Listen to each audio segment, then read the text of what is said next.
বিশ্বাস করেন যেদিন এই তরকারিটা আমি রান্না করি সেদিন আমার আর অন্য তরকারির প্রয়োজন হয় না।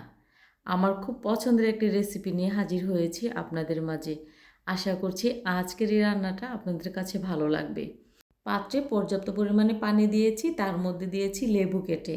আচ্ছা, এখানে আমি দিয়ে দিচ্ছি তিল্লি এবং গরুর ফুসফুস। এই ফুসফুসটা অনেকে এটাকে গুর্দা বলে থাকে, আমরাও বলে থাকি, তবে এটা আসল নাম হচ্ছে ফুসফুস।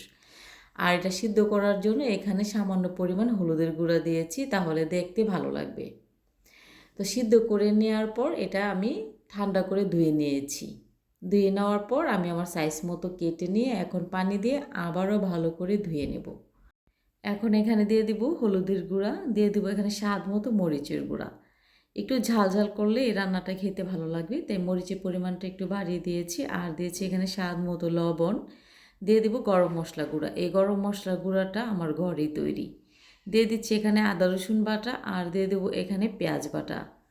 পরিমাণ মতো তেল দিয়ে খুব ভালো করে মিশিয়ে নেব। এমনভাবে মিশাতে হবে যেন মাংসের গায়ে সব মশলাগুলো খুব ভালো মতো লেগে যায়।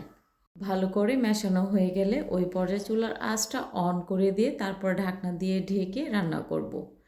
কিছুক্ষণ পর পর ঢাকনাটা তুলে নাড়াচাড়া করে নিচ্ছিলাম, তা না হলে নিচ থেকে লেগে যেতে পারে। এই রান্নার ক্ষেত্রে আপনারা আঁচটা একই পর্যায়ে রাখবেন, তাহলে রান্নার কালারটা ঠিক থাকবে। এখন ঢাকনাটা তুলে আমি বারবার নাড়াচাড়া করে খুব ভালো করে কষিয়ে নিচ্ছিলাম। আমি সবসময় একটি কথা বলি যে ভালো করে কষিয়ে রান্না করলে রান্নার স্বাদ অনেকটা বেড়ে যায়।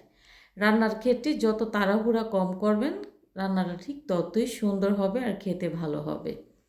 যখন ভালো করে কষিয়ে নেওয়া হয়ে গেছে ওই পর্যায়ে এখানে 1 কাপের থেকে আর একটু কম এখানে পানি দিয়েছি।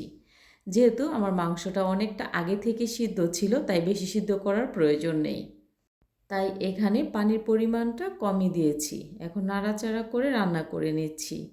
যে কোনো রান্না ঢাকনা দিয়ে ঢেকে রান্না করলে রান্নার স্বাদটা অনেকটা বেড়ে যায়। তো এর মাঝে আমার রান্নাটা কমপ্লিট হয়ে গেছে। এখন অন্য একটি কড়াইতে দিয়ে দিচ্ছি পরিমাণ মতো তেল, দিয়ে দিচ্ছি ফালি করা কাঁচামরিচ, শুকনো মরিচ, পেঁয়াজ কুচি আর আস্ত কিছুটা রসুনের কোয়া দিয়েছি।